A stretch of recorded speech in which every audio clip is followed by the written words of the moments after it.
If you run a Shopify brand and you're stuck at $1 million in revenue or you're dreaming of it, this video is gonna punch you in the face with clarity. Because today I'm gonna show you the exact difference between $1 million a year brand and $100 million a year D2C monster. Same platform, same tools, but two wildly different playbooks. One plays checkers, the other plays 4D chess. So if you wanna scale your brand, watch closely. So let's start off by defining the battlefield. On the left, you've got your classic Shopify-powered million-a-year brands. They're bootstrapped, they have lean teams, only a few SKUs, and it's usually a founder doing it all. On the right, we have a Shopify plus behemoth. Brands like Jaded London, Blue Me Hair, or Olipop, doing 100 million plus across paid, organic, and wholesale. Let's start off with finances and capital. Most $100 million a year brands are running really lean.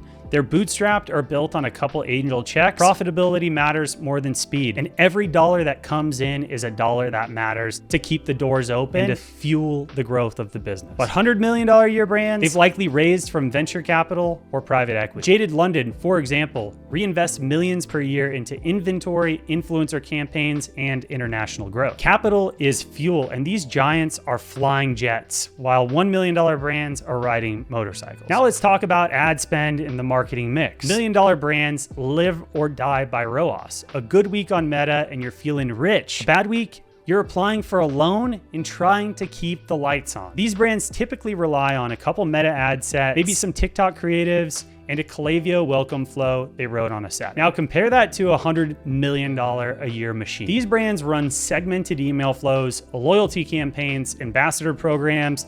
They run whitelisting, dark post, influencer seeding campaigns, Google PMax, you name it, they're running. They're not testing ads, they're literally running media company. Now let's look into what the team and the organization structure looks like at these two different style companies. The $1 million a year brand is usually founder-led. He or she is the CMO, the ops lead, the creative director, and sometimes the customer service rep. But $100 million a year brand, you've got a full-blown org chart. CMOs, CFOs, growth leads, logistic managers, brand directors. These companies just don't work in their business. They've built engines that scale without them. Now let's get into product strategy. $1 million brands usually have one product or one hero SKU they're riding to the moon. $100 million a year brands, they've got a roadmap. New drops every quarter, launching collabs with other big brands, seasonal exclusives, TikTok-led product development. Jaded London built a playbook around viral collection. They don't just launch, they engineer demand. Just last week, Dr. Squatch, one of the big players in the D2C world that we all know,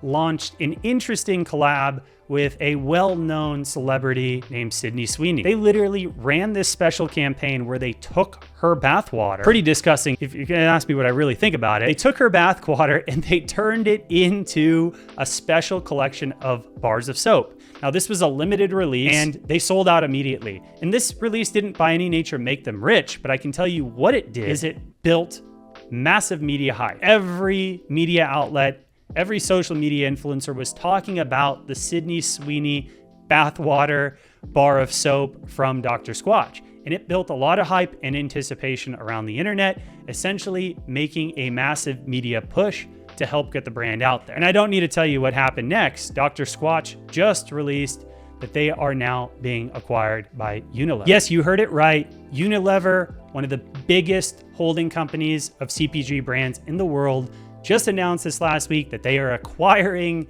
Dr. Squatch for $1.5 billion. Next, let's get into operations. Here's where the wheels fall off for most $1 million brands. Fulfillment is manual, customer service is reactive, but the big dogs, they run on Shopify Plus. They've got multiple 3PLs, global warehousing, analytics dashboards, pulling SKU level profitability. Ops isn't just a back-end function, it's a growth lever. Now let's talk about growth plans. $1 million brands are focused on thinking, how can I survive Q4? $100 million brands are planning global launches, retail placements, hiring sprees, and strategic M&A opportunities. Growth isn't accidental, it's orchestrated. And every dollar has a job. Here are the three big pivot points between $1 million a year brand and a $100 million a year brand. The first, hiring a growth-focused leadership team. is key. 2, systematizing retention marketing and your supply chain. Big brands have this figured out. They know what they need to focus on, and they have a roadmap, a path, and a team to help execute. And 3, they're switching from trying to grow to planning to scale. The move from hustle to infrastructure is where the leaps happen here. So if you're sitting in the 500K to 2 million a year zone,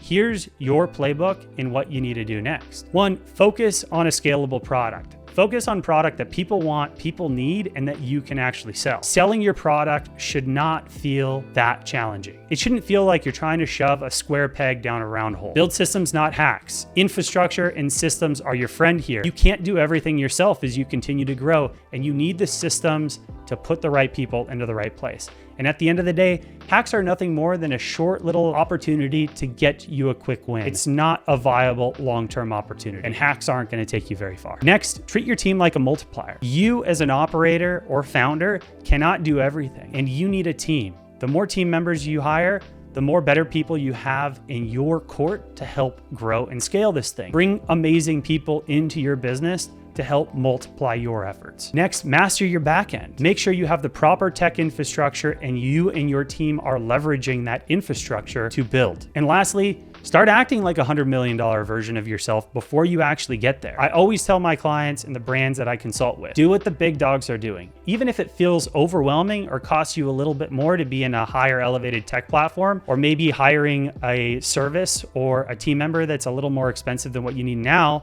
think about where you want to be in 6, 12 to 18 months from now. And think about where you want to be in 5 to 8 years. If you want to build something viable for the future, and you want to build a big business, you have to start doing what the big businesses are doing now. It doesn't happen once you get there. That's the leap in the paradigm shift that most small operators do not understand. And it's the real secret to growth. If you found this helpful, drop a comment below with your brand's current revenue level. And if you want my help mapping out how to jump from 100 to 10 to 100 million a year, check out the link to the retention audit video below and apply to work with us at Breadloaf. I'll see you in the next video. Love you guys. As always, peace.